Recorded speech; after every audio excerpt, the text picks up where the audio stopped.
మీ దగ్గర ఒక ఐడియా ఉందా? ఏ టు జెడ్ మోటివేషన్ సిరీస్‌లో ఈరోజు లెటర్ ఈ. Each book begins with a little idea. ప్రతి పుస్తకం ఒక చిన్న ఆలోచనతోనే మొదలవుతుంది. ఈ 3 విషయాలు గమనించండి. ఫస్ట్, చిన్నదే పునాది. మనం చూసే ప్రతి గొప్ప కావ్యం వెనుక ఒక వాక్యం ఉంటుంది.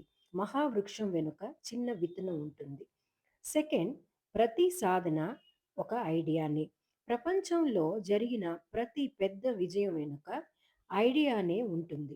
మరి మీ పెద్ద కలని మీరు ఇంకా ఎందుకు స్టార్ట్ చేయలేదు? థర్డ్, సమయం కోసం చూడకండి. ఏదో పెద్ద విషయం జరుగుతుందని అనుకోకుండా మీ దగ్గర ఉన్న ఆ చిన్న ఐడియాతోనే ఈ రోజే ప్రయాణాన్ని మొదలుపెట్టండి. కాలం ఎవరి కోసం ఆగదండి. వన్ స్మాల్ స్టెప్ రేపటి మహా విజయానికి ప్రారంభం. Start small, win big. ఈ వీడియో నచ్చితే లైక్, షేర్ అండ్ సబ్స్క్రైబ్ చేయండి ఫ్రెండ్స్.